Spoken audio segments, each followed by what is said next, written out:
قل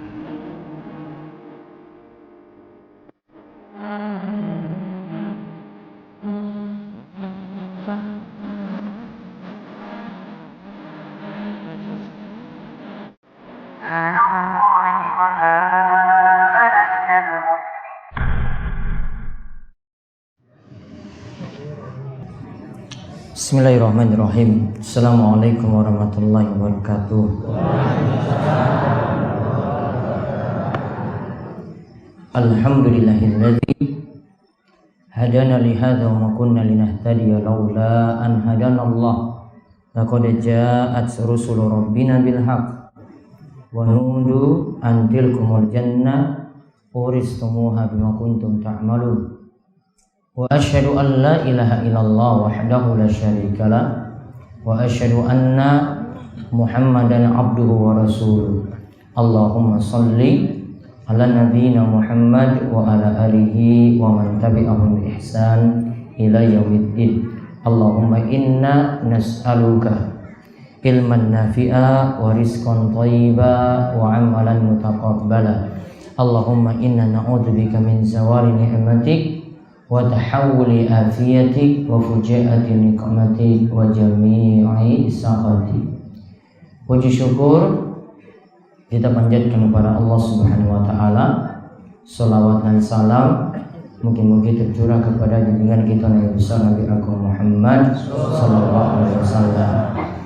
Dan kita berdoa pada Allah mungkin-mungkin di kesempatan malam hari ini membawa berkah bagi kita sekalian dan membawa limpahan rahmat, juga mungkin-mungkin kita senantiasa mendapatkan ilmu yang bermanfaat, dan ilmu itu nantinya mungkin-mungkin bisa kita amalkan. Allahumma amin.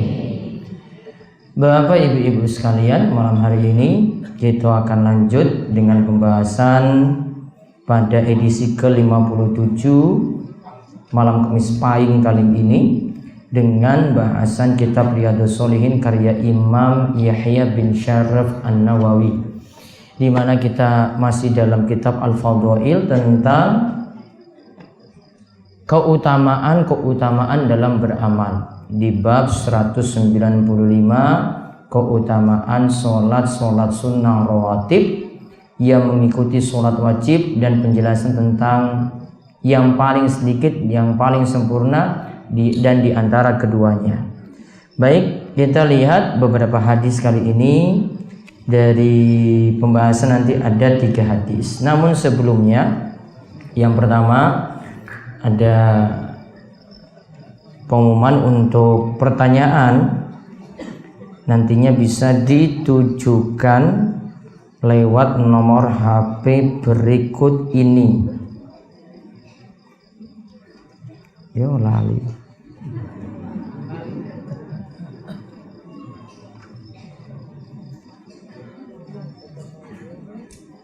Nah, 0812 betul Pak? Iya tuh. 0812. Oh iya. 0812 281 851 31. 0812 281 851 31. Jadi nanti ada yang mau mengirimkan pertanyaan bisa lewat nomor WA di HP tersebut, lewat nomor tersebut, termasuk juga yang mendengarkan via Facebook atau radio Darus Shalihin 107,8 FM. Begitu juga yang mendengar lewat aplikasi radio Darus Shalihin. Sebenarnya malam Senin itu juga ada pengawasan rutin di radio, bahkan dapat kuis. Ya, namun yang nyetel radio kayaknya baru sedikit. Mungkin radionya nggak ada. Iya. Radio lebih murah daripada tuku HP loh. Apa radionya nggak nyala? Hah? Ya karena nggak punya paling. Urung tuku. Ya. Pak ayah ini ya. Daripada beli HP mendingan beli radio. HP nganggo pulsa, radio gur listrik baterai cukup ya. Nanti silakan di setel tiap malam Senin nanti ada ngisa jam 8 sampai jam 9 malam, jam 8.30 setengah 9 setengah songo sampai setengah 10 sekaligus nanti ada tanya jawab dan kuis berhadiah. Kalau malam Kamis nggak ada kuis karena nggak sanggup, jamaahnya terlalu banyak. Kalau di radio biar yang dengar saja nanti akan mendapatkan kuis dari pertanyaan-pertanyaan yang ada. Baik, sekarang tema kita membahas mengenal sholat sunnah rawatib. Sholat sunnah rawatib. Sholat sunnah rawatib itu artinya sholat sunnah yang mengiringi sholat wajib. Nanti kita akan lihat keterangannya yang ada. Baca dulu hadis 1097. Monggo Mas Edi. Wa an ummil mu'minina ummi Habibah Ramlah binti Abi Sufyan radhiyallahu anhuma qalat sami'tu Rasulullah sallallahu alaihi wasallam yaqulu ma min 'abdin muslimin yusalli lillahi ta'ala kulla yawmin 12 rak'atan tatawwu'an ghairal fariidati illa banallahu lahu baitan fil jannah aw illa buniya lahu baitun fil jannah. Rawahu Muslimun. Dari Ummul Mukminin Ummu Habibah Ramlah binti Abu Sufyan radhiyallahu anhuma berkata, aku mendengar Rasulullah sallallahu alaihi wasallam bersabda, tidaklah seorang hamba yang muslim yang salat karena Allah setiap hari 12 rakaat salat sunnah selain salat wajib, melainkan Allah pasti membangunkan untuknya sebuah rumah di surga, atau melainkan dibangunkan untuknya sebuah rumah di surga. Hadis riwayat Muslim. Taib. Saking Ummul Mukminin Ummu Habibah. Nama aslinya itu Ramlah. Sinten? Ramlah. Kayaknya banyak orang Gunung Kidul yang namanya Ramlah juga.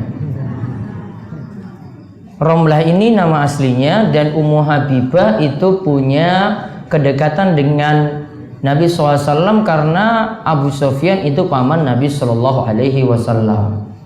Jadi masih punya hubungan dekat dengan Nabi SAW. Nah, Ummu Habibah ini di antara istri-istri Nabi SAW, sedangkan istri Nabi SAW jumlah totalnya itu ada berapa ibu-ibu? Ibu-ibu, berapa istri Nabi? Hah? Enggak, Nabi enggak mungkin nikah satu, Bu. Nabi istrinya banyak. Berapa istri Nabi? 11 nopo 10? 11. Coba sebutkan. Wis selali. Padahal wis dibahas di Al-Azhar Karangrecek itu. Bapak-bapak berapa istri Nabi? 11. Jenengan istrinya berapa? Ya wis. Qanaah nerimo aja. Nah, Ramlah binti Abi Sufyan radhiyallahu anhuma itu mengatakan bahwasanya ia dengar langsung dari Kanjeng Nabi sallallahu alaihi wasallam. Ingat, istri-istri Nabi SAW itu bukan hanya ngurus dapur, namun juga belajar langsung dari Nabi Sallallahu Alaihi Wasallam, dengar hadis dari Nabi, tahu ilmu ini juga dari Nabi. Mereka beramal juga asalnya ilmunya semuanya dari Nabi, sehingga dari sisi kevalidan dan dari sisi keakuratan hadis itu didengar, istri Nabi SAW itu punya hafalan yang lebih bagus, dan hadis yang didengar itu lebih akurat dibandingkan dengan orang yang lain yang tidak dengar langsung dari Nabi Sallallahu Alaihi Wasallam. Contoh Aisyah radhiyallahu anha. Aisyah itu punya keilmuan hadis yang sangat luar biasa. Bahkan kalau para sahabat itu bingung tentang lafal-lafal dalam hadis, mereka tanya kepada Aisyah, ini bagaimana yang betulnya? Dan Aisyah itu bisa membenarkannya karena dia sudah sering dengar hadis dari Nabi Sallallahu Alaihi Wasallam. Dari sisi urutan, Aisyah itu berada di urutan nomor 4 dari sahabat-sahabat Nabi SAW dari sisi banyaknya hadis yang didengar. Nah sekarang kita lihat ya, ada tadi disebutkan keutamaan jaga 12 rakaat sholat sunnah dalam sehari. Yang dimaksud sholat sunnah di sini adalah sholat sunnah rawatib. Keutamaannya apa? Akan dibangunkan rumah di surga. Pingin rumah di surga? Pingin. Kalau rumah di dunia macam-macam bentuknya. Ada yang rumah biasa, ada yang cuma gubuk biasa, ada yang punya rumah juga masih utangan, ada ya. Dan juga ada yang kreditan juga ada, KPR juga ada. Betul apa betul? Betul. Kalau di surga nggak ada kayak begitu istilahnya, ya gratis sesuai nanti dengan amalan di sini yang dilakukan, ya gratisnya bukan cuma-cuma, namun ada amalan yang manusia lakukan, seorang muslim lakukan, seperti di sini jaga 12 rakaat dalam sehari, maka nantinya akan dibangunkan rumah di surga. Itu tadi hadis 1097 dari Ummu Habibah. Lihat hadis berikutnya 1098. Wa 'an Ibni Umar radhiyallahu anhuma qala shallaitu ma'a Rasulillah sallallahu alaihi wasallam rak'ataini qabla adh-dhuhri wa rak'ataini ba'daha wa rak'ataini ba'da al-jum'ah wa rak'ataini ba'da al-maghrib wa rak'ataini ba'da al-isya. Muttafaqun alaihi.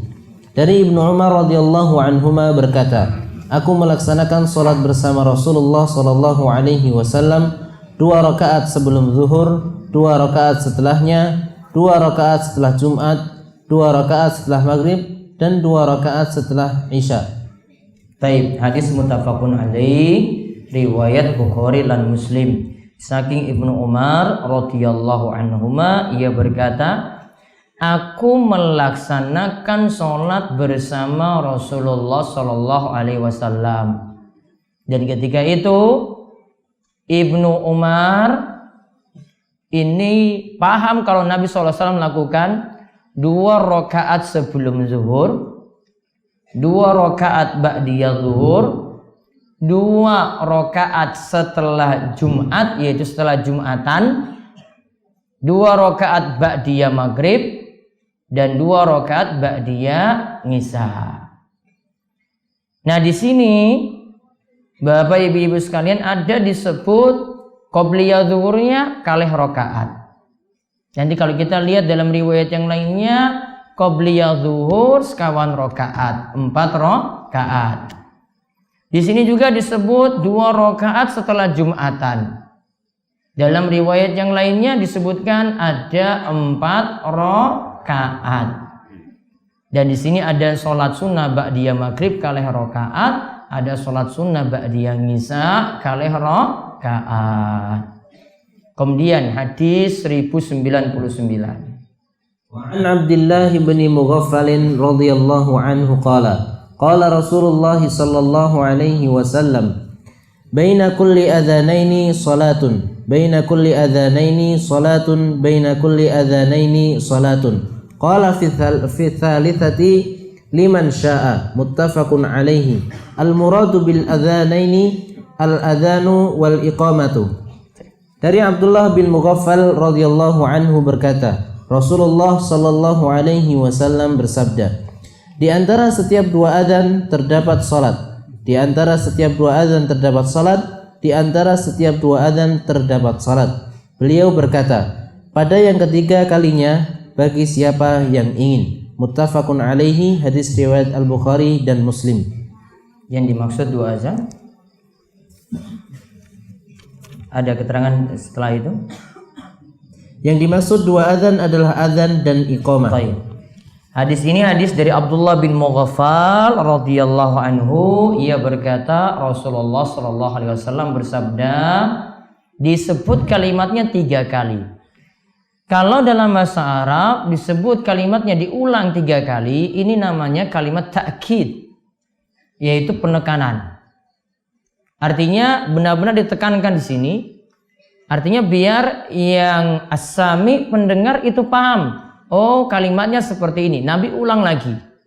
Dan biasanya Nabi SAW itu mengulangi dalam berbicara, terutama saat ceramah atau berkhutbah, beliau ulang beberapa kali supaya lebih memahamkan pada orang yang mendengarnya. Seperti dalam kalimat ini, Nabi katakan, baina kulli adzanaini sholatun. Antara dua azan. Tadi disebutnya oleh Imam Nawawi, yaitu antara azan dan iqamah. Itu ada 2 rakaat atau ada sholat, yaitu minimalnya 2 rakaat. Kemudian di antara 2 azan lagi, yaitu azan dan iqamah, ada sholat lagi, yaitu minimalnya 2 rakaat. Antara azan dan iqamah lagi, itu ada sholat pula. Diulang kalimat ini jadi 3 kali. Sekarang kita lihat faedah saking hadis. Inilah hadis-hadis yang menunjukkan keutamaan sholat nafilah, sholat sunnah. Inilah hadis-hadis yang menunjukkan keutamaan sholat sunnah, nafilah, atau disebut ini sholat tambahan pelengkap. Jadi kalau kita bahas sholat sunnah, Bapak Ibu-Ibu, ini adalah sholat pelengkap. Berarti kita lakukan sholat sunnah ini kalau sudah melakukan yang wajib. Kalau wajibnya bolong-bolong, mending nambal dulu yang bolong daripada kerjakan sholat sunnah. Karena nanti jadinya percuma. Maka ingat, kalau disebut ibadah sunnah itu pelengkap. Sama untuk sholat sunnah, sama juga untuk puasa sunnah. Kalau yang wajib itu belum dipenuhi, mending urus yang wajib dulu.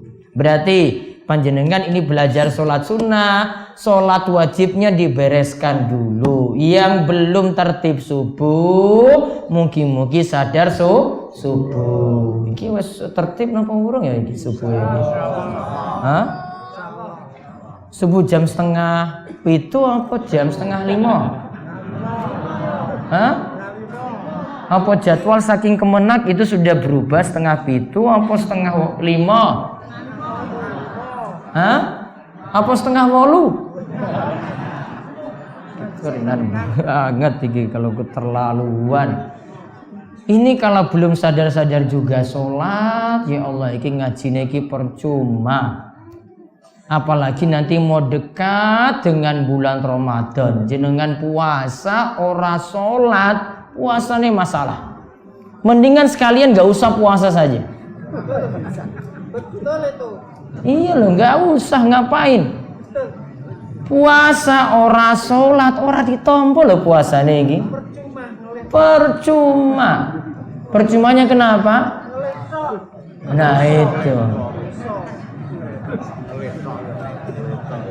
Cuma dapat lapar dan haus saja, tidak mendapatkan pahala apa-apa. Jadi ini percuma. Terutama di sini poro takmir masjid, bapak yang biasanya ceramah, tolong ingatkan jamaah itu di masjidnya masing-masing.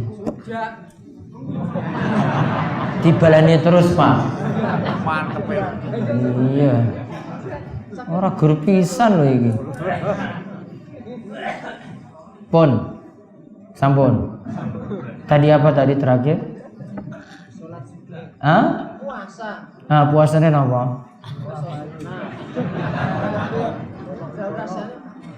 Perbaiki yang wajib. Ya, perbaiki yang wajib. Kalau enggak sholat puasanya gimana? Percuma. Alhamdulillah. Saya kira tadi enggak dengar. Baik. Jadi diingatkan ke jamaah, yang namanya puasa itu mesti sholat. Nanti mudah-mudahan takmir, saya sudah setiap tahun itu ada buku gratis Ramadan. Kayaknya jenengan sudah punya juga, Ji.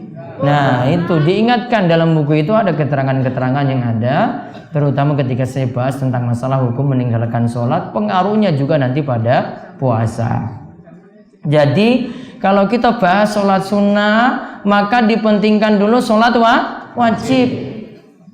Dan ingatkan juga sholat wajib ini untuk keluarga di rumah. anak lebih dipentingkan untuk diingatkan dalam masalah sholat daripada dia itu juara kelas. Juara kelas pinter banget, namun nggak sholat percuma. Orang sepintar apapun, ibu-ibu punya anak yang pintar, bapak punya anak yang pintar, namun kalau dalam masalah sholat tidak diperhatikan, sayang sekali. Maka ingatkan dalam masalah sholat dulu, anak harus disadarkan dalam masalah sholat. Jangan kalau pentingkan anak itu bisa bangun pagi, berangkat ke sekolah tepat waktu, harusnya juga diusahakan bisa bangun untuk sholat subuh. Sholat subuhnya juga tepat waktu. Awalnya dari situ dulu kebaikan. Kebaikan itu bukan dari prestasi sekolah. Kebaikan itu bukan dari ujian nasional yang sukses. Namun kebaikan itu awalnya dari mana? Sholat. Sholatnya diperbaiki dahulu. Maka nantinya keadaan rumah juga makin baik karena awalnya dari sholat. Terus yang kedua, Sholat sunnah rawatib adalah sholat sunnah yang mengiringi sholat wajib, baik qobliyah maupun ba'diyah. jadi nanti ada qobliyahnya, ada juga ba'diyahnya. Nanti akan kita lihat. Terus yang keempat, Ketiga, oh ya, yang ketiga, ngantuk Bu, maaf. Allah menghisab hamba atas amal yang ia kerjakan, bukan sekedar ilmu atau pengetahuannya saja. Taib, yang nanti diperhitungkan itu adalah amalan, bukan hanya sekedar teori. Bukan hanya sekadar teori saja. Kalau cuma teori saja, jenengan ngaji saja, pulang nggak ada amalan, nggak akan dihitung banyak. Cuma dihitungnya jenengan hadir pas kajian. Namun kalau amal nggak ada, maka akan dihisab nanti pada hari kiamat. Iki kok ngaji kok ora amalan, amalannya kok nggak ada sama sekali, sholatnya kok nggak ada. Maka dinilai amalnya dulu. Ilmu itu mesti diamalkan. Ilmu bukan hanya sekedar teori saja. Kalau teori saja tidak bisa. Ya, harus ilmu tadi itu diamalkan. Terus yang keempat, Surga disediakan bagi para hamba Allah sesuai dengan kadar amalnya. nah, surga disediakan itu sesuai dengan kadar amal. Tadi disebutkan 12 rakaat rawatib, jaminannya apa? Akan dibangunkan rumah di surga. Untuk amalan yang lainnya juga nanti ada jaminan-jaminan tersendiri lagi. Terus yang kelima, Disunahkan menjaga sholat sunnah rawatib karena Rasulullah Shallallahu Alaihi Wasallam melakukannya. nah, sebagaimana kita jaga sholat wajib, sholat sunnah rawatib juga usahakan untuk dijaga. Oleh karena itu Bapak Ibu-Ibu, ada kebolehan juga untuk mengqadha sholat rawatib. Ada kebolehan juga untuk mengqadha sholat rawatib. Biasanya yang para ulama ini banyak membahasnya, ini kalau mengqadha rawatibnya tadi bukan di waktu terlarang untuk sholat. Contoh misalnya, sholat qobliyah zuhur nggak sempat, maka masih bisa kerjakan ba'diyahnya. Ya, masih bisa dikerjakan pada saat ba'diyahnya, itu setelah sholat zuhur. Qobliyahnya dikerjakan nanti setelah zuhurnya. Itu namanya mengqadha. Yang penting tidak sering-sering. Karena qadha ini kalau ada uzur saja, dan uzur itu bukan keseharian kita dapat. Jadi kadang-kadang boleh mengqadha tadi. Yang nanti para ulama beda pendapat itu tentang mengqadhanya di waktu terlarang untuk sholat, seperti ba'diyah asar itu waktu terlarang untuk sholat, ba'diyah subuh itu waktu terlarang untuk sholat. Boleh nggak mengqadhanya di waktu terlarang untuk sholat seperti ini? Terus yang ke-6, Sholat sunnah ba'diyah Jumat bisa 2 atau 4 rakaat. kalau dalam hadis disebut kalih rakaat untuk sholat ba'diyah Jumat. Dalam riwayat lain disebutkan 4 rakaat. Mana yang dipilih? 2 atau ke-4? Bapak pilih yang mana? 2 atau 4? Hah? Bapak pilih 2 atau 4? 2. Yang sudah dilaksanakan 2. Kalau seandainya jenengan tahu sekarang ini ada 4 rakaat, milih 2 atau 4? Insya Allah 4. Namun kalau lagi malas 2, dan malasnya malas terus. Korbannya boleh. Bisa dipilih 2, bisa dipilih 4. Ada ulama yang rinci 4 rakaat itu kalau lakukan ba'diyahnya di masjid, 2 rakaat itu kalau lakukan ba'diyahnya itu di rumah. Namun seperti Imam Nawawi itu memilih 2 atau 4 ini yang paling afdol 4. Yang paling afdol 4, karena 4 yang paling banyak. Terserah kata Imam Nawawi melakukan di rumah atau melakukan di masjid. Yang paling afdol 4. Karena kaidahnya makin banyak rakaat, keutamaannya itu makin besar. Kalau banyak rakaat, makin banyak rakaat, maka keutamaannya itu makin besar. Terus yang berikutnya, Sholat sunnah di rumah lebih afdal daripada di masjid. untuk sholat sunnah, bapak-bapak lebih afdol mengerjakannya di rumah kalau punya kesempatan. Namun kadang di masjid-masjid kita itu jarak antara azan dan iqamah terlalu cepat. Biasanya pinten menit? 5. Nah, ada yang 5, ada yang 10. Karena kalau kita pergi ke masjid baru pas azan, sampai di masjid jangan-jangan sudah mau iqamah, nggak sempat itu lakukan 2 atau 4 tuh nggak sempat. Maka kalau demikian bapak-bapak, ibu-ibu sekalian, untuk sholat sunnah setelah nimbang seperti tadi, boleh kalau dalam keadaan kita tidak punya kesempatan sholat sunnah kecuali di masjid, maka lakukanlah di masjid. Namun kalau ada kesempatan lakukan di rumah lebih afdal. Apa manfaatnya? Di antara manfaatnya adalah pada hari kiamat makin banyak tempat kita itu sholat, maka tempat-tempat itu akan jadi saksi. Karena Allah katakan tentang bumi ini, yauma idzin tuhadditsu akhbaraha. Dalam surat Al-Zalzalah dikatakan bumi ini akan membicarakan apa yang dia lihat. Berarti dia lihat si A ini sholat di sini loh. Berarti dicatat. Dia pindah tempat di rumah lagi, berarti dicatat. Dia pindah lagi ke tempat lainnya lagi, berarti dicatat. Makin banyak tempat dia itu sholat, maka makin banyak untuk dicatat dan jadi saksi pada hari kiamat untuk mendukung kita pada hari kiamat. Itu diantara manfaatnya sholat sunnah di rumah. Terus yang ke-8, Iqamah bisa disebut juga dengan azan. karena tadi disebutkan adzanaini itu adalah al-adzan wal iqamah. 2 azan itu maksudnya azan dan iqamah. Terus yang ke-9, Selama belum ditegakkan iqamah untuk sholat wajib, boleh mengerjakan sholat sunnah. taib, selama belum iqamah masih boleh sholat sunnah. Berarti kalau sudah iqamah tidak boleh ada lagi sholat sunnah yang dimulai dari awal. Yang ada hanya boleh lanjutkan. Misalnya jenengan ada di rokat-rokat terakhir, terutama setelah rukuk, misalnya lagi duduk tahiyat, itu kan tinggal merampungkan. Kalau bisa waktunya sedikit saja untuk merampungkan, maka pilih untuk melanjutkan. Kaidah yang disebutkan oleh para ulama, al-istimraru aula minal ibtida'.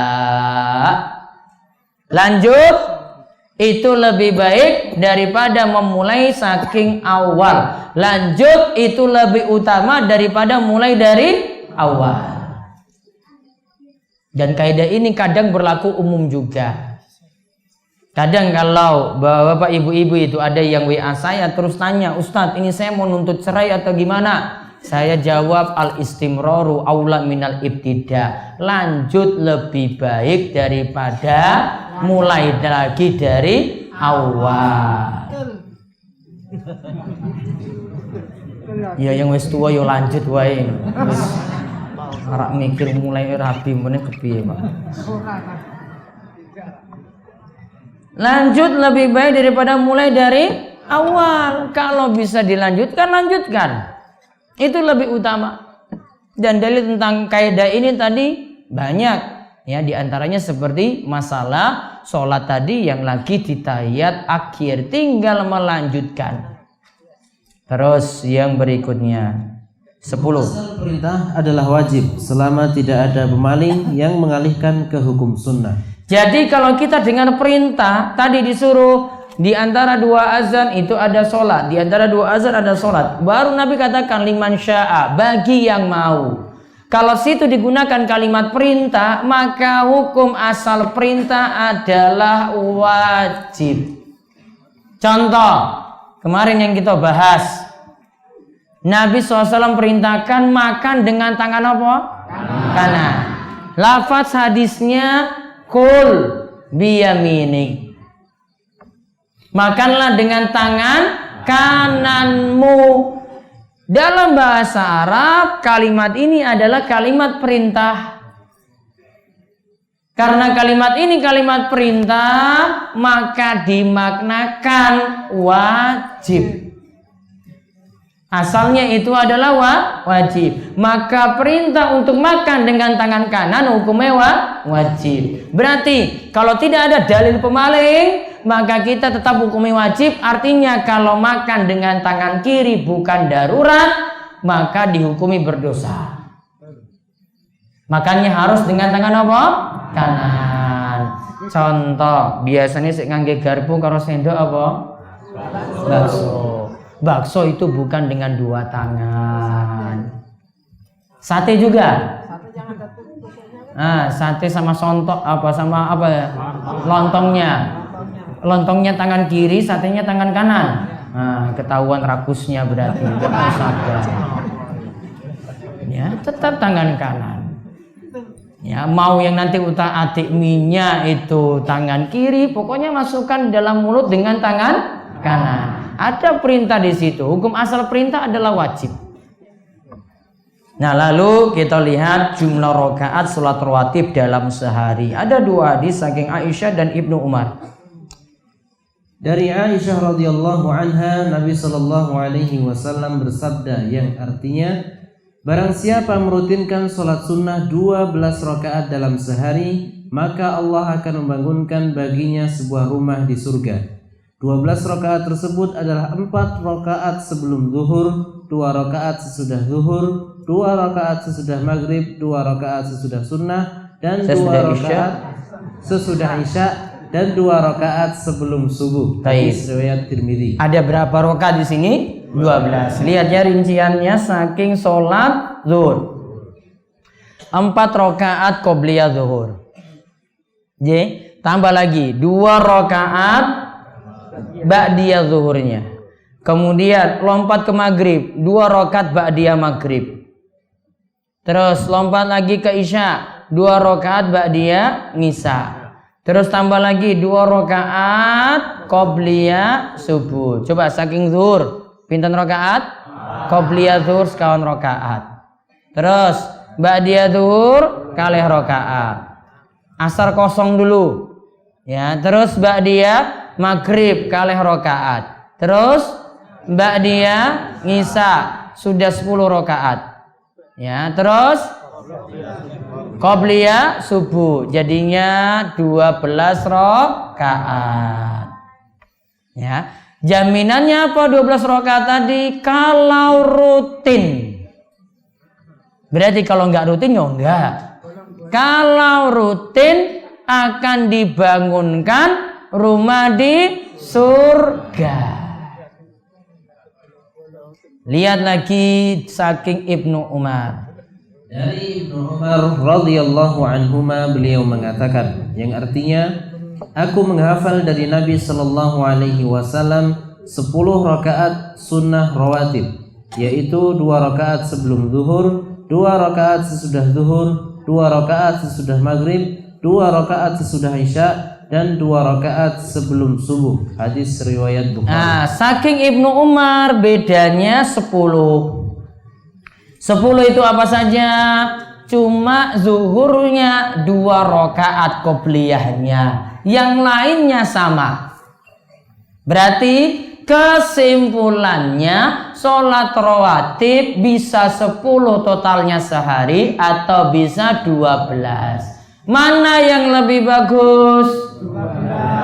10 atau 12? 12 atau 10? Alhamdulillah pun paham. Tinggal dirutinkan. Makin banyak maka makin afdal. Sebagaimana kata Imam As-Suyuti, makana aksaru fi'lan kana aksaru fadlan. Amalan yang banyak aktivitasnya itu lebih banyak pahalanya. Maka 10 dibandingkan dengan 12 lebih afdal 12. Terus berusaha rutinkan sholat sunnah rawatib. Buktinya adalah tentang hadis sholat rawatib dalam sehari berikut ini. Dari Ummu Habibah radhiyallahu anha, Rasulullah sallallahu alaihi wasallam bersabda. Tadi Ummu Habibah siapa? Istri Nabi SAW. Nama aslinya siapa? Romlah. Lalu barang siapa mengerjakan sholat sunnah rawatib dalam sehari semalam sebanyak 12 rakaat, maka karena sebab amalan tersebut ia akan dibangun sebuah rumah di surga. Karena 12 rakaat tadi akan dibangunkan sebuah rumah di surga. Itu tadi saking Ummu Habibah. Lihat kalimat di bawahnya. Coba kita lihat bagaimana keadaan para periwayat hadis ini ketika mendengar hadis tersebut. Di antara periwayat hadis di atas adalah An-Nu'man bin Salim, Amr bin Uwais, Amr bin Aus, Ambasah bin Abi Sofyan, dan Ummu Habibah yang mendengar dari Nabi Shallallahu Alaihi Wasallam secara langsung. Kita lihat perawi-perawinya satu-satu. Dari Ummu Habibah tadi, kemudian turun kepada Ambasah bin Abi Sofyan, kemudian turun lagi kepada Amr bin Aus, kemudian turun lagi kepada An-Nu'man bin Salim. Lihat apa yang dikatakan oleh Ummu Habibah di bawah.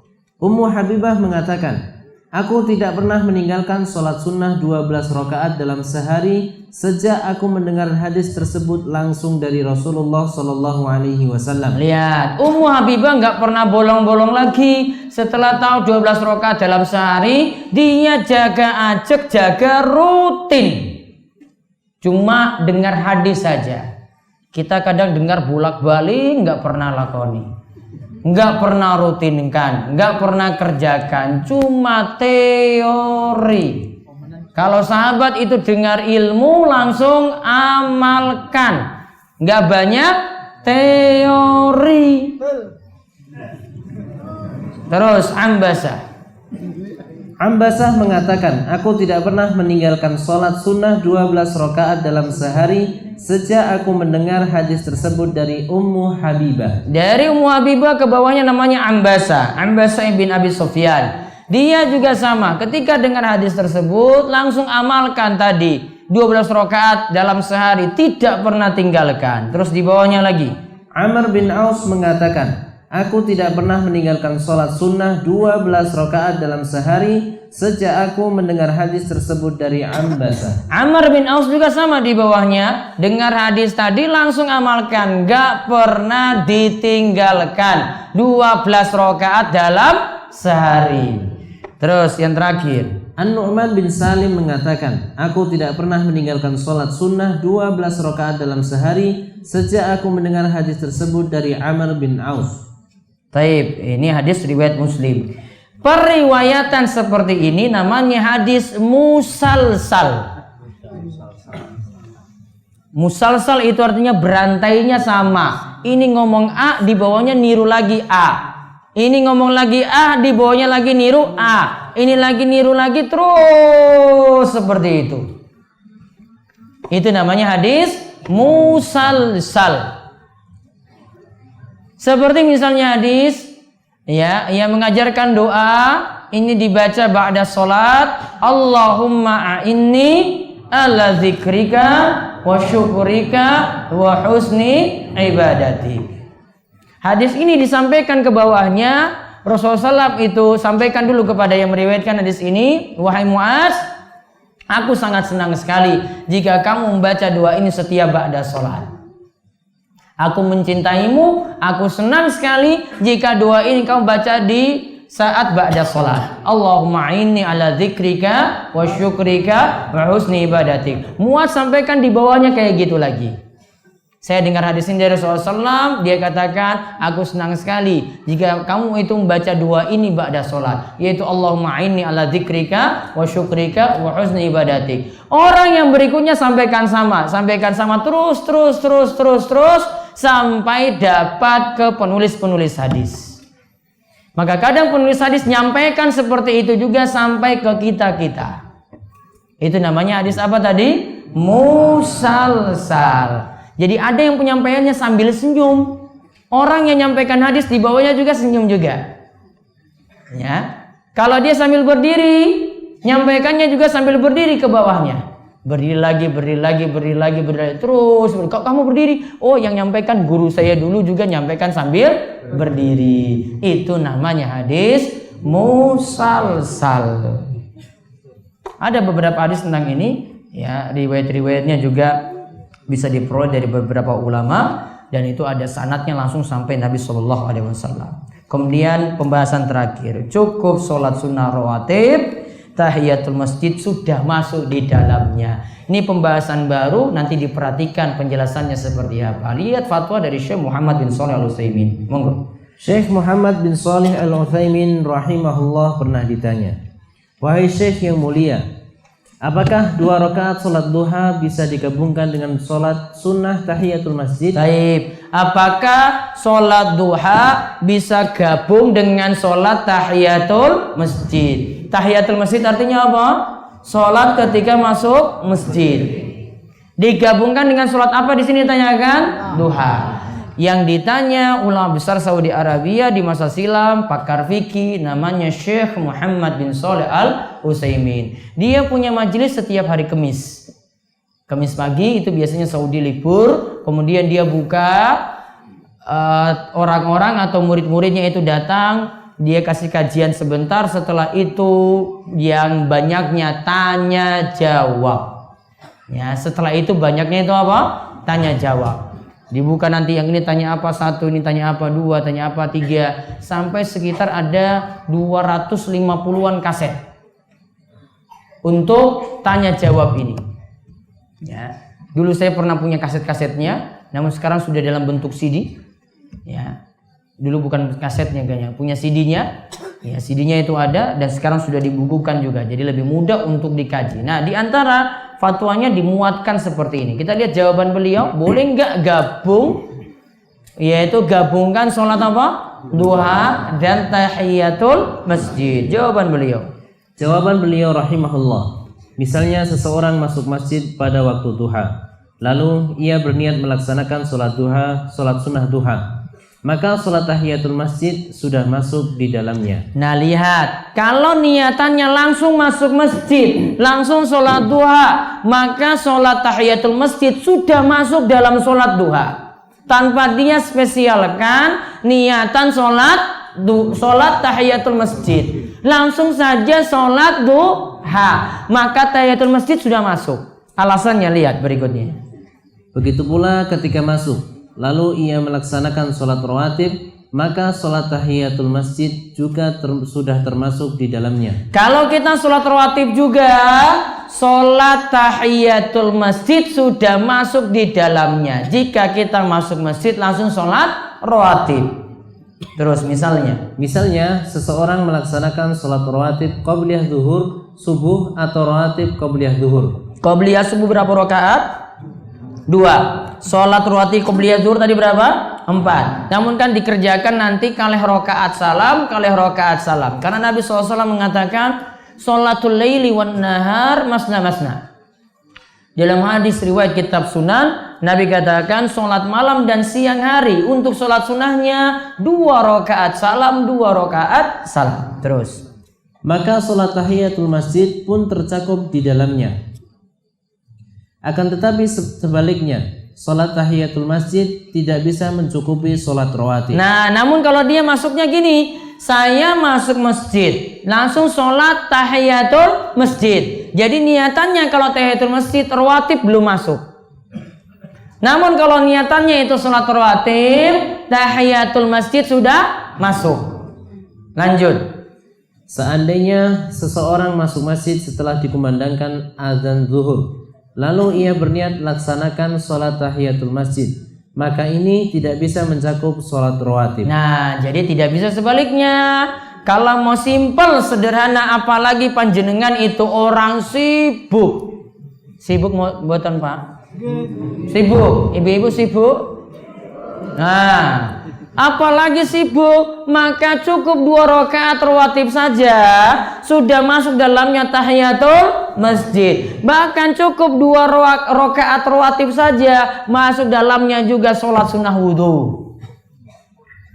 Jadi kalau cuma rawatib itu sudah langsung rangkap 3 di dalamnya. Rawatibnya masuk, tahiyatul masjidnya masuk, sholat sunnah wudhu juga masuk.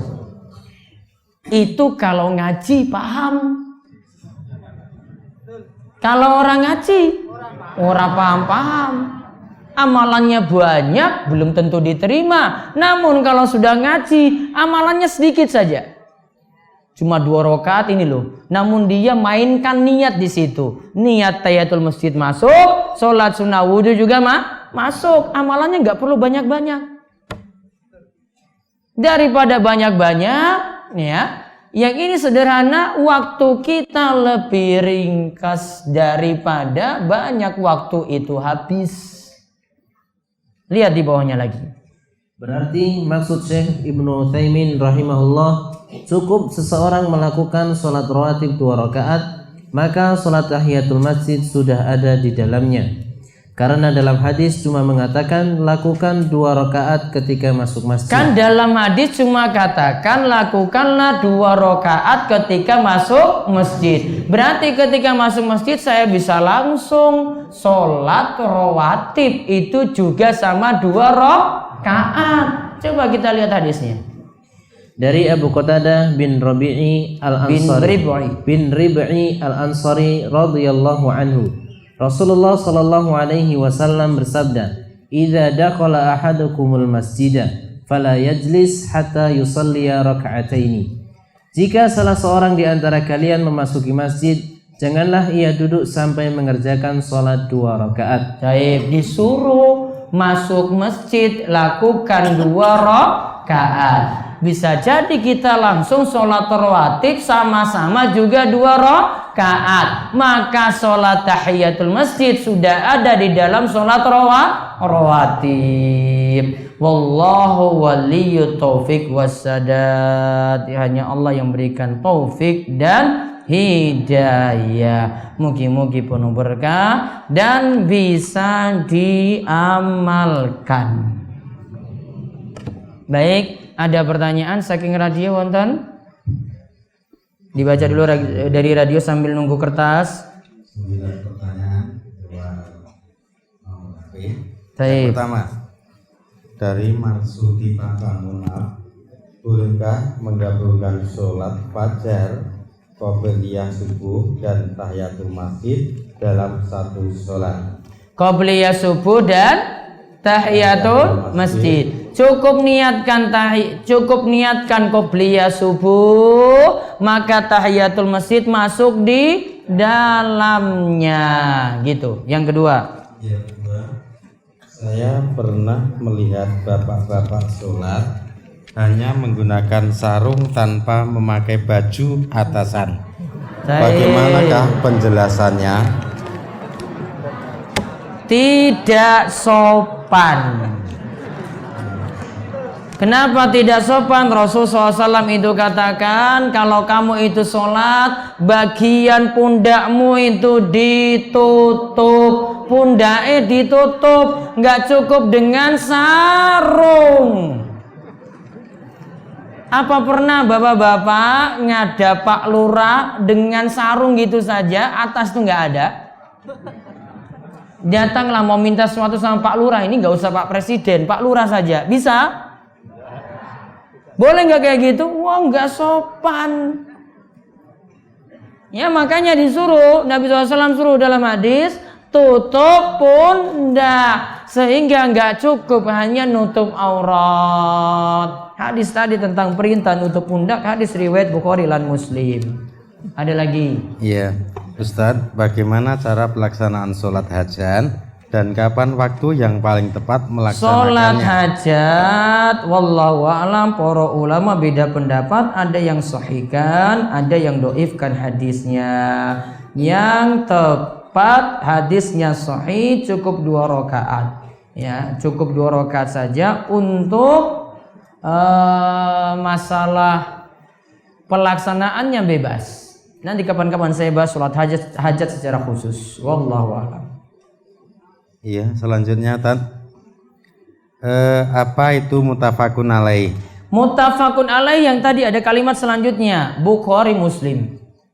Jadi hadis tersebut disepakati oleh 2 penulis hadis, yaitu Bukhari dan Muslim. Terus. Iya, assalamualaikum Ustaz. Waalaikumsalam warahmatullahi wabarakatuh. Bagaimana jika ketika sedang sholat tahiyatul masjid mengganti niat menjadi sholat rawatib dikarenakan sudah iqomah? Taib.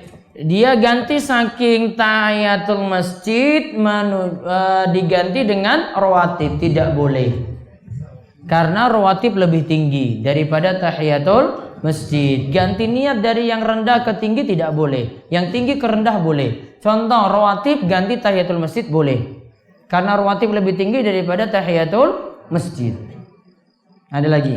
Iya. Assalamualaikum Ustaz. Waalaikumsalam warahmatullahi wabarakatuh. Bagaimana hukum sholat wajib tetapi membuat kloter kedua? Sholat wajib kloter kedua boleh, jamaah kedua boleh, jamaah ketiga boleh, jamaah keempat boleh, kelima boleh, keenam boleh, seterusnya. Tidak ada masalah untuk jamaah kedua dan ketiga.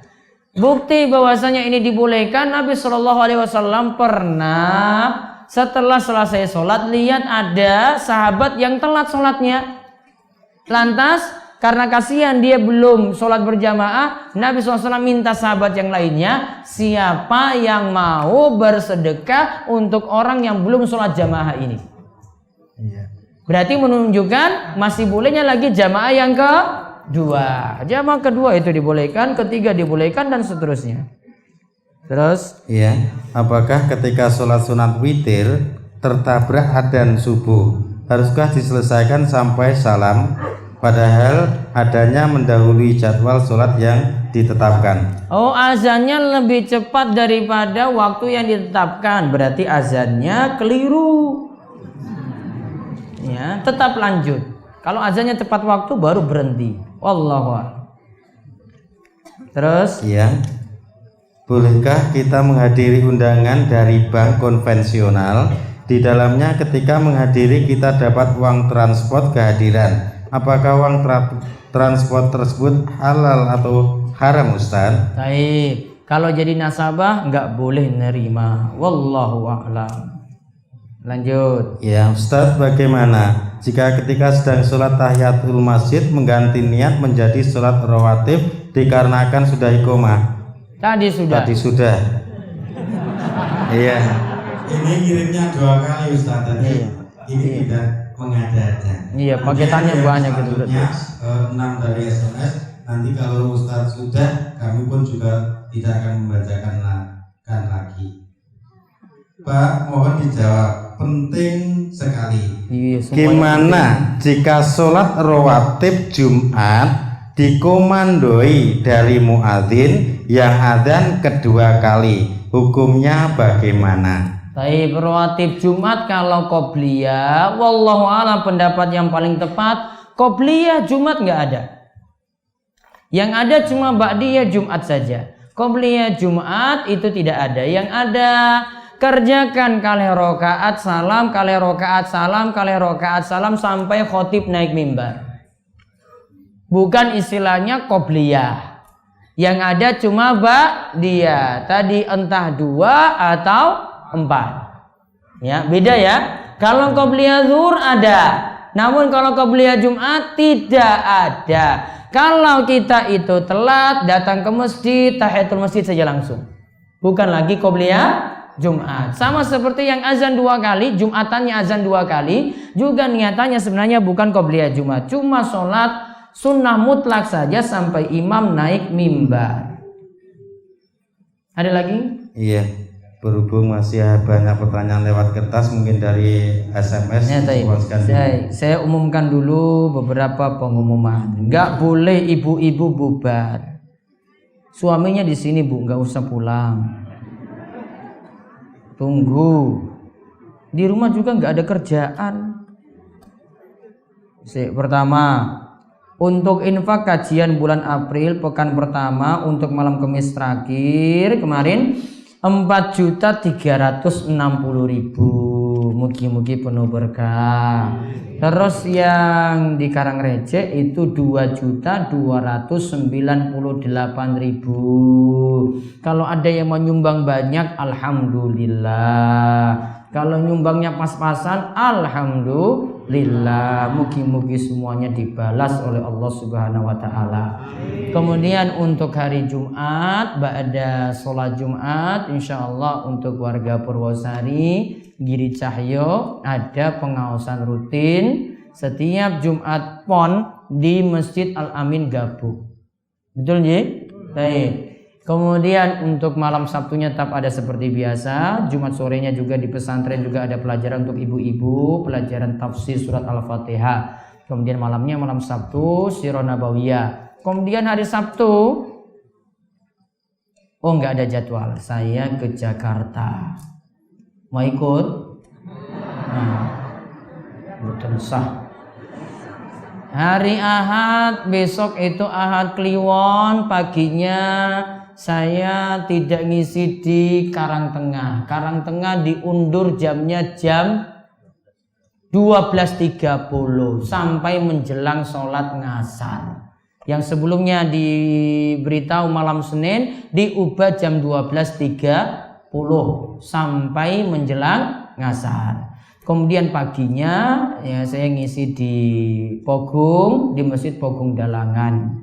Ya, Pogung Dalangan di Utara Sarjito atau Fakultas Teknik UGM. Jadi ngisinya di tempat yang dulu saya ngekos di situ. Ya, dulu ngekos di Pogung, maka ngisi untuk warga Pogung. Coba saya dulu ngekosnya di Gunung Kidul, ya mungkin di sini terus. Terus malam Seninnya itu seperti biasa diingat jam 20.30 nyetel radio 107,8 FM. Kalau belum bisa dengar berarti nanti ke toko beli radio. Kalau enggak tuku HP Android, kemudian install dari Play Store, cari radio DS. Kalau enggak bisa lagi yo berarti memang enggak mampu untuk dengar radio. Padahal radio itu cuma berapa yo radio yo? 100.000 yo paling ya. Iya toh? Ya wes. Berarti nanti jatah makannya dikurangi 1 hari saja untuk beli radio. Ya puasa sedino sajalah cukup. Ya, untuk beli apa tadi? Radio. Ya, nanti jam 20.30 sampai selesai. Di akhir nanti ada kuis. Alhamdulillah kemarin ada 6 orang dapat kuis dan sudah dapat hadiah menarik dibawa pulang. Tinggal yang belum saja silakan ngikuti dan nanti jawab pertanyaan-pertanyaan yang ada. Siapa tahu beruntung untuk motor. Ya, motor atau apa. Kalau motor dari pesantren nggak kredit. Bisa dikasih, namun kuncinya dulu berarti. Baru nanti isinya. Taib. Ustadz, apakah jika seorang yang KTP-nya Islam tetapi semasa hidupnya tidak pernah menjalankan sholat, apakah ketika dia meninggal harus disolatkan atau tidak? Disolatkan. Karena sudah ngaku muslim. Kalau tidak disolatkan maka semua warga Gunung Kidul 99,9% semua nggak usah disolatkan saja. Karena belum sadar sholat. Betul nggak? Berat banget loh ini. Apalagi ada Mbah Kaum sini banyak. Iya toh Mbah Kaum? Jadi kan berat loh kayak gini kalau saya ngomong nggak boleh nyolatkan. Ya wes Mbah Kaum nggak ada kerjaan kalau gitu. Ustadz, selama ini ketika ziarah kubur saya selalu mendoakan yang dikubur. Tetapi setelah saya tahu hadisnya, ketika Nabi Muhammad SAW dilarang mendoakan ibunya kemudian Nabi menangis, Kemudian bagaimanakah tata cara ziarah kubur yang benar? Boleh mendoakan ketika ziarah kubur, mendoakan yang telah meninggal dunia tadi. Adapun untuk Kanjeng Nabi, kenapa tidak boleh mendoakan ibunya? Karena ibunya mati dalam keadaan tidak memeluk Islam. Apakah membawa air dalam botol dan bunga itu juga ada tuntunan dari Rasulullah SAW? Yang lebih dibutuhkan doa, bukan air, bukan bunga, bukan wangi-wangian yang banyak. Yang penting doa yang ditujukan kepada orang yang telah meninggal dunia. Bagaimana jika sholat sunnah di antara dua azan, padahal itu waktu yang tidak ada sholat di dalamnya? Contohnya 2 rakaat sebelum asar, boleh. Contohnya lagi 2 rakaat sebelum maghrib, boleh. Karena hadis tadi umum, boleh kerjakan sebelum asar 2 rakaat, boleh kerjakan sebelum maghrib juga 2 rakaat, boleh mengerjakan sebelum ngisya juga 2 rakaat. Namun tidak masuk rawatib yang 12 tadi. 12 tadi cuma disebutkan seperti itu, yang sudah disebutkan tadi. Bagaimana sholat seseorang jika dia belum sholat zuhur karena dia ketiduran, lalu dia bangun tidur pas ngasar? Maka bagaimana cara melaksanakan sholat zuhurnya sedangkan itu dia akan melaksanakan sholat ngasar? Berarti bangunnya pas ngasar, zuhur belum. Solusinya gimana? Sholat zuhur tetap dikerjakan di waktu ngasar tadi. Mana yang duluan dikerjakan? Zuhur dulu apa ngasar? Boleh zuhur dulu baru ngasar, atau ngasar dulu baru zuhur. Dua-duanya boleh. Karena kalau untuk yang ditakhirkan itu tidak dipersyaratkan berurutan. Namun kalau yang di awal, yaitu misalnya kalau jamak takdim, itu baru ada urutan. Jadi tetap sholat zuhurnya dikerjakan di waktu asar.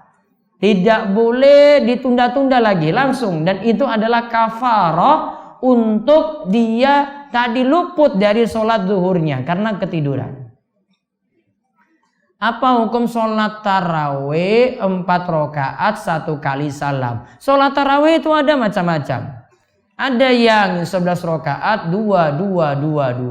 Ada yang sholat tarawih 4. Yang paling afdol adalah kadang memakai yang itu, kadang memakai yang lain.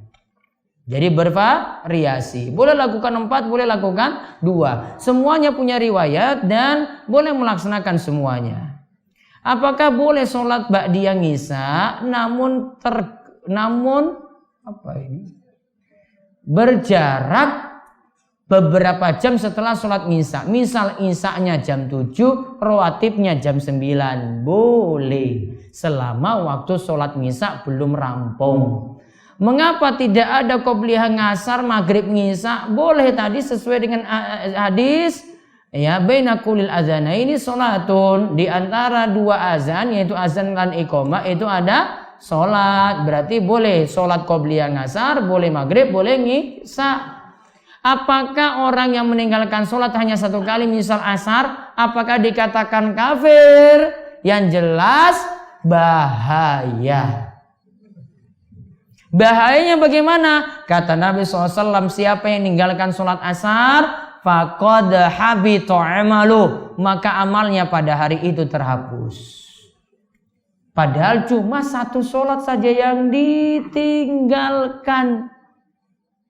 Yang lainnya hari itu tidak dinilai. Termasuk juga kalau melakukan sholat, termasuk juga kalau melakukan puasa, 1 sholat ditinggalkan, maka puasanya tidak dinilai juga. Gara-gara meninggalkan sholat. Karena Nabi SAW katakan tadi, siapa yang meninggalkan sholat asar, maka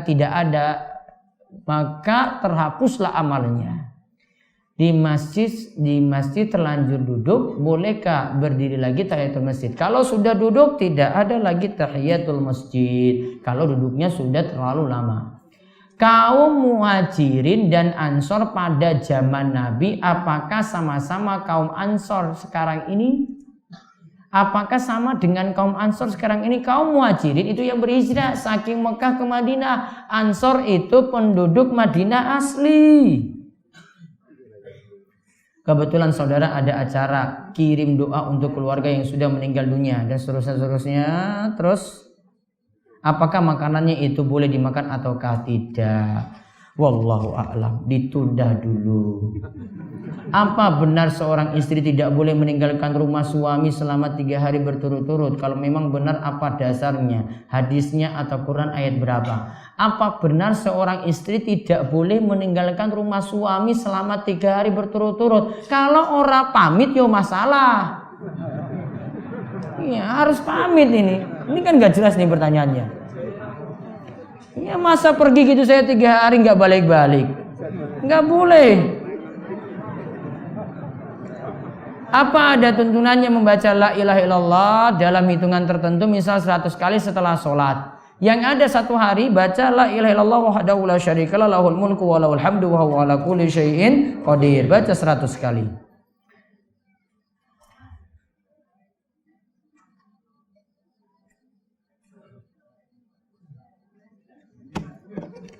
Pending. Pokoknya masalah-masalah gak usah dibahas aja. Bolehkah kita menonton acara TV yang isinya ramalan-ramalan, menebak karma baik dan buruk? Kalau hanya sekedar menonton apakah boleh? Tidak boleh. Siapa yang nonton ramalan di TV, sholatnya gak diterima 40 hari. Saya ulang, siapa yang nonton ramalan di TV, sholatnya tidak diterima selama 40 hari. Biar tobat, nggak usah nonton-nonton kayak gitu. Kalau masih nonton saja, TV-nya dijual. Selesai. Bagaimana zikir setelah sholat tarawih? Yang ada, nanti saya akan jelaskan di pembahasan Ramadan. Yang ada untuk zikir ba'da tarawih tidak ada. Antara sholat duduk, antara sholat tarawih juga tidak ada. Yang ada nanti ba'da witir. Subhanal malikil quddus, subhanal malikil quddus, subhanal malikil quddus, rabbil malaikati warruh. Allahumma inni a'udzu biridhaka min sakhatik wa bi mu'afatika min 'uqubatik wa a'udzu bika minka la uhsi sana'an 'alaik anta kama asnaita 'ala nafsik. Itu. Adapun riwayat baca asyhadu alla ilaha illallah dan seterusnya antara duduk tarawih atau antara tarawih ke witir, tidak ada hadis yang mendukung ini. Dimasukkan oleh Syekh Al-Albani dalam silsilah al-ahadits ad-dhaifah. Hadisnya dhaif. 11 salat rawatib, salat rawatib 4 rakaat sebelum zuhur lebih afdal 1 salam atau 2 salam. Boleh 1 salam, boleh 2 salam. Mau kerjakan 2 lebih bagus. Sholat tarawih lebih utama 11 rakaat atau 23. Boleh 11, boleh 23. Yang jelas mau 11 atau 23 nggak boleh ngebut. Nggak boleh pakai kecepatan RPM. Rakaat per menit. Kalau 4 rakaatnya rampungnya sak menit, keterlaluan. Mendingan bubar, nggak usah di belakang imam semacam itu. Capek. Apa manfaatnya juga sholat ngebut? Sholat ngebut pertanyaannya, sholat ngebut sah napa mboten? Enggak sah, percuma. Maka kalau yakin imamnya terlalu cepat, ngebut sekali. Bismillahirrahmanirrahim, alhamdulillahirrahmanirrahim, sak nafas, tekan amin. Terus Yasin, Allahu Akbar. Belum kita ucapkan subha, sami Allahu liman hamidah. Belum Rabbana, Allahu Akbar. Belum subhana rabbiyal a'la, baru subha, Allahu Akbar lagi. Keterlaluan imam ini. Nggak boleh. Ya, bubar dari situ. Kalau nggak jenengan pamit sudah, pergi saya dari situ. Nggak boleh sholat di belakang imam ngebut. Ingat Bapak Ibu-ibu, syarat sholat itu tumak nina. Ini juga pernyataan dalam mazhab Syafi'i. Harusnya yang senang juga untuk amalan-amalan Syafi'i, manut pada mazhab Syafi'i. Syafi'i itu nggak senang ngebut. Kalau kok ngaku Syafi'i namun senang ngebut, keterlaluan. Fikih Syafi'inya taruh di mana? Ya, fikih Syafi'i itu harus tumakninah. Itu masuk dari 13 rukun sholat atau 17 rukun sholat. Tanya sama ulama Syafi'i dari dulu sampai sekarang sama. Nggak ada yang suruh cepat-cepat. Lihat, tumakninah, dengar ya. Tumakninah kadarnya itu adalah sekitar kita membaca subhanallah. Berapa menit coba? Coba berapa detik itu? Subhanallah. 4 detik loh paling minimal. Kalau kita hitung imam kok baru baca subha sami Allahu liman hamidah. Berarti imam enggak tumakninah. Paham ya? Berarti imam enggak tumakninah. Maka enggak ada manfaat. Jadi kalau di sini 11 atau 23 terserah. Yang penting tidak ngebut sholatnya tadi. Biar tidak sia-sia. Sholat qobliyah subuh dikerjakan terbaik pada waktu pukul berapa? Qobliyah subuh itu azan subuh masuk, kemudian sholat qobliyah subuh. Kalau sudah iqomah tidak ada lagi qobliyah subuh. Namun kalau ibu-ibu di rumah, tidak mesti pakai patokan iqomah di masjid. Baru bangun misalnya 4:30, di masjid sudah iqomah, ya, jenengan baru ibu-ibu itu baru bangun wudu, maka boleh qobliyah dulu, kemudian laksanakan sholat subuh. Soal sunnah membaca surat Al-Kahfi, hanya bisa mendengar saja. Amalan pahalanya sama, dia cuma mendapatkan pahala mendengar saja. Kalau membaca langsung lebih afdol. Terakhir, bagaimana hukumnya seorang muadzin melakukan iqomah padahal dari salah satu jamaah masih ada yang mengerjakan sholat sunnah belum selesai. Kita itu iqomah patokannya bukan makmum. Iqomah itu patokannya Pak Imam sudah datang apa belum. Kalau patokannya makmum, banyak makmum yang telat. Ya kan? Namun kalau Pak Imam sudah masuk, oh Pak Imam sudah iqomah. Nggak penting lihat yang di belakang. Kalau misalnya yang di belakang ada 100 orang belum sholat sunnah semuanya, coba. Kapan memulai sholat berjamaah? Berarti patokannya siapa? Imam yang datang, bukan dari makmum yang belum selesai sholat sunnah. Maka resikonya makmum harus batalkan kalau memang rakaatnya masih lama, ya, karena dia harus pentingkan untuk mengikuti imam. Terakhir ada di sini, ada lewat WA. Berarti sholat rawatib tidak bisa dilaksanakan setelah azan dikumandangkannya. Rawatib itu setelah azan kumandang. Baru lakukan rawatib, bukan sebelum azan. Kalau ba'diyah, sholat ba'diyah untuk rawatibnya berarti setelah sholat wajib sampai waktu sholatnya rampung. Pengumuman terakhir sebelum bubar, ini belum boleh bubar loh ibu-ibu. Ya. Sebelum bubar ada nanti daurah dua ini lagi. Yang pertama 10 sampai 12 Mei itu nanti ada daurah di pesantren. Monggo seperti yang kemarin daurah takmir, bapak-bapak segera daftar. Panjenengan nggak daftar nggak akan diterima kalau sudah full kuotanya. Ini batasannya 250, masih sekitar ada 50 lagi lah. Jadi silakan daftar lewat Pak Abdurrahman Kokam. Ya. Bapak takmir silakan daftar. Ibu-ibu juga boleh daftar namun tidak disediakan tempat penginapan. Ya, karena ngurus ibu-ibu lebih berat daripada bapak-bapak. Terus yang kedua yang tadi diumumkan oleh Pak Parji di awal yang belum dapat jodoh.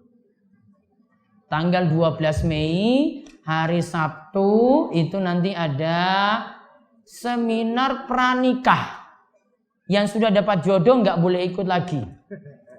Ya, nggak boleh ikut lagi. Ini yang belum dapat jodoh saja, yang jomblo-jomblo. Ya, yang sudah wis tua, sudah nggak usah mikir nambah jodoh lagi. Mikir untuk persiapan amal jariyah. Hah? Apa jenengan duda?